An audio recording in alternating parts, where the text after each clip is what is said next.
மதச்சார்பற்ற முற்போக்கு கூட்டணி திராவிட முன்னேற்ற கழகத்தின் தலைமையில் இந்த தேர்தலை சந்தித்திருக்கிறது. ஒரு மகத்தான தீர்ப்பை தமிழ்நாடு மக்கள் 23ஆம் தேதி எழுதியிருக்கிறார்கள். தீர்ப்பு வாசிக்கப்படும் நாள் 4ஆம் தேதி.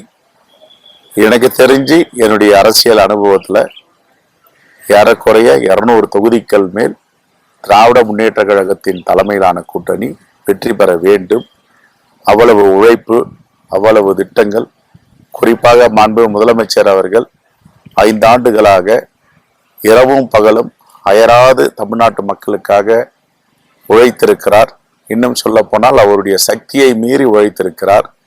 இதுக்கு ஒரு நல்ல தீர்ப்பை தமிழ்நாட்டு மக்கள் 2வது முறையாக மாண்புமிகு முதலமைச்சராக இருந்த தளபதி மு.க. ஸ்டாலின் அவர்கள் மீண்டும் முதலமைச்சராவதற்கு நற்சான்றிதழ் வழங்குகின்ற தேர்தல் தான் 23ஆம் தேதி நடந்த தேர்தல். 4ஆம் தேதி தீர்ப்பு வரும்.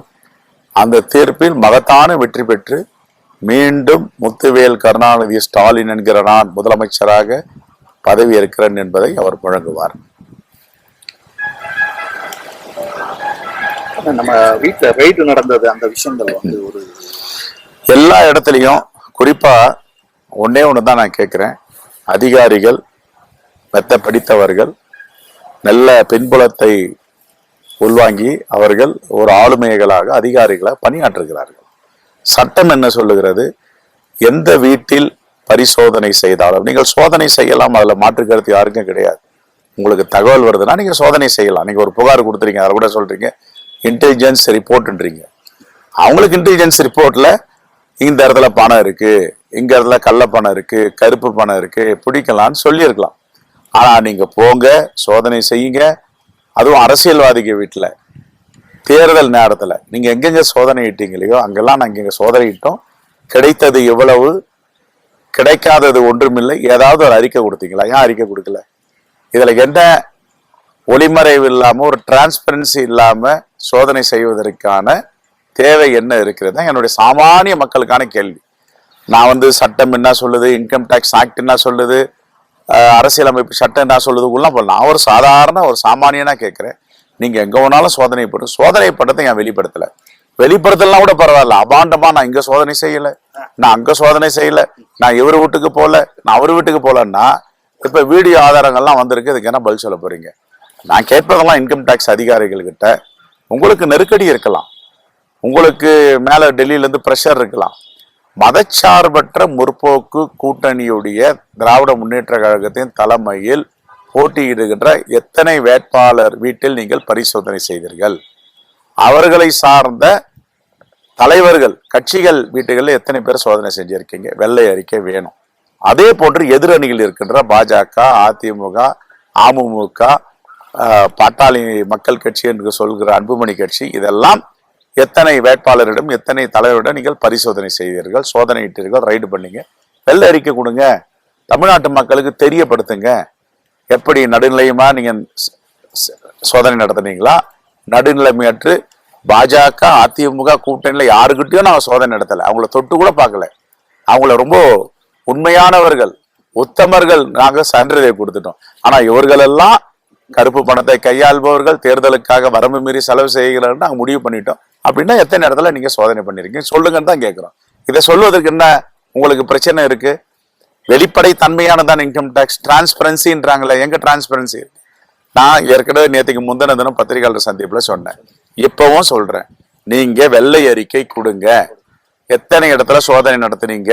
எங்கள் கூட்டணி கட்சி வேட்பாளரிடம் தலைவர் வீட்டிலும், அந்த கூட்டணி வேட்பாளர் தலைவர்கள் எத்தனை இடத்துல நீங்க சோதனை நடத்துனீங்க? வெள்ளை அறிக்கை கொடுங்க. அதான் எங்க டிமாண்ட்.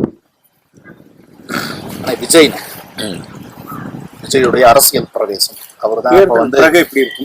இல்ல அவர் என்ன சொல்றாருன்னா, மந்திரி சபையே லிஸ்ட் போட்டார், அமைச்சரவை பட்டியலே வெளியிட்டு இருக்காங்க.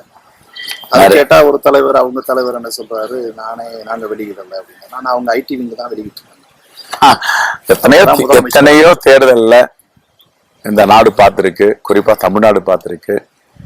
அப்படிலாம் என்டிஆர், எம்ஜிஆர் மாதிரி ஒரு பரிணாம வளர்ச்சி பெற்ற தலைவர்களாக யாரும் உருவெடுக்கவில்லை என்றும் அது பல முன்னுதாரணங்கள் இருக்கு.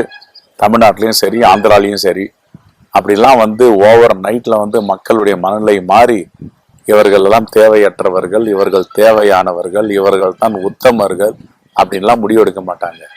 5 ஆண்டுகள் குறைந்தபட்சம் என்ன பணியாற்றியிருக்கார் நம்முடைய முதலமைச்சர் அண்ணன் தளபதி ஸ்டாலின் அவர்கள். அவர் சக்தியை மீறி உழைச்சிருக்கார்.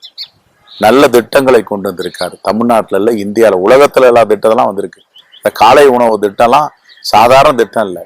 75 ஆண்டுகளுக்கு முன்னாடி பெருந்தலைவர் காமராஜர் மதிய உணவு திட்டத்தை கொண்டு வந்தார். இன்னும் பேசப்படுது. இன்னும் 100 ஆண்டுகள் ஆனாலும் இந்த காலை உணவு திட்டத்தை கொண்டு வந்த நம்ம தமிழ்நாட்டின் முதலமைச்சர் ஒரு முத்துவேல் கருணாநிதி ஸ்டாலின் என்கிறவர் இருந்தார். காலை உணவு திட்டத்தை கொண்டு வந்தார். 100 ஆண்டுகளுக்கு பிறகு பேசப்படுதுதான் வரலாறு. அவருடைய காலத்திற்கு பிறகு, அவருடைய தலைமுறைக்கு பிறகு இந்த திட்டங்கள் பேசப்படும். இதுதான் யதார்த்தமான உண்மை. உதயமே செய்யாம நான் முதலமைச்சர் அப்படின்னு கேபினெட் பட்டியல் போடுறதெல்லாம் இது எவ்வளவு பெரிய ஏமாற்றுதானோ அப்படின்றத மக்கள் தெளிவா புரிஞ்சிட்டு இருக்காங்க. இந்த கூட்டணிக்கு தான் 40 விழுக்காடுக்கு மேல வாக்கு வங்கி இருக்கு. எந்த கூட்டணிக்கும் கிடையாது. அரித்தமெட்டிக் ஆகட்டும், கால்குலேஷன் ஆகட்டும், சிம்பிள் கால்குலேஷன் ஆகட்டும். தேர்தலுக்கு முன்பு தேமுதிக சேர்வதற்கு முன்பு மக்கள் நீதி மையம் உடனே நாங்க வரோம்னு சொல்றதுக்கு முன்னாடி, ஓபிஎஸ் வர்றதுக்கு முன்னாடி 42.75 விழுக்காடு வாக்கு வங்கி இருந்த கூட்டணி. அதற்கு பிறகு இவங்கெல்லாம் வந்தாங்க. அதற்கு பிறகு சமுதாயத்தை சார்ந்த அமைப்புகள் சேர்ந்துச்சு. இஸ்லாமிய இயக்கங்களுடைய அமைப்புகள் எல்லாம் ஒட்டுமொத்தமா தமிழ்நாட்டு வரலாற்றுல எல்லா அமைப்புகளும் ஒன்று சேர்ந்து நம்முடைய மாண்புமிகு முதலமைச்சர் தொடர வேண்டும் அண்ணன் தளபதி ஸ்டாலின் அவர்கள் என்பது ஒட்டுமொத்தமா முடிவு சேர்ந்தாங்க. இந்த கூட்டணி எனக்கு தெரிஞ்சு 50 விழுக்காடை தொடுகிறது. இதுக்கு எங்க போட்டி இருக்கு? போட்டியே கிடையாது. ஆகையால 200 தொகுதிக்கு மேல் வெற்றி பெறுவார் தான் என்னுடைய பார்வை, என்னுடைய அனுபவம் சொல்லுது. தேர்தல் பரப்புரையின் போது நம்ம ராகுல் காந்தி அவங்க வந்து நம்ம தேர்தல் பரப்புரையின் போது நம்ம முதல்வரும் அந்த நம்ம கூட்டணி தலைவர்களும் வந்து அந்த இதில் கலந்துக்காத ஒரு கான்ட்ரவர்சி வந்து தமிழ்நாடு முழுசும் பேசப்பட்டுச்சு. நீங்க காங்கிரஸ் கட்சி தலைவர்ன்ற முறையில இதுக்கு ஒரு இல்ல, அது கான்ட்ரவர்சியும் கிடையாது, திட்டமிடுதலும் கிடையாது.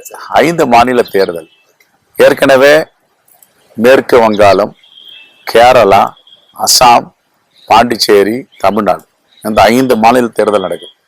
அவரு போக்கஸ் அசாம்லயும் மேற்கு வங்கத்திலையும் இருந்துச்சு. தமிழ்நாட்டில் தலைவர் ராகுல் காந்திக்கு தெரியும், திராவிட முன்னேற்ற கழகத்தின் தலைமையில வலிமையான கூட்டணி இருக்கு, இங்க வெற்றி பெறுவது உறுதி, மீண்டும் அவர் முதலமைச்சராவது உறுதி, எல்லாருக்கும் தெரியும். ஆனா எங்களுடைய போக்கஸ், எங்களுடைய டாஸ்க், எங்களுடைய அதிமுக்கியத்துவம் வாழ்ந்த போட்டின்னு இருக்கிறது அசாமும் மேற்கு வங்கமும். எங்க கவனம் எல்லாம் அசாம் மேற்கு வங்கத்து மேல. கேரளா ஆட்சி அமைக்க போறோம். கேரளால நாடாளுமன்ற உறுப்பினராக இருந்தவர் எங்க தலைவர் ராகுல் காந்தி, இப்போ அன்பு சகோதரி பிரியங்கா காந்தி இருக்கு, அங்க கவனம் செலுத்தினாங்க. தமிழ்நாட்டை பொறுத்த வரைக்கும் அது தேவையே இல்லாதது, எல்லாருக்கும் தெரியும். ஏன்னா கேக்குவாக்கு 200 தொகுதிக்கு மேல நாங்க வெற்றி பெற போறோம், திட்டங்கள் பேச போகுது. ஆனா இதுல ஒண்ணுமே கிடையாது.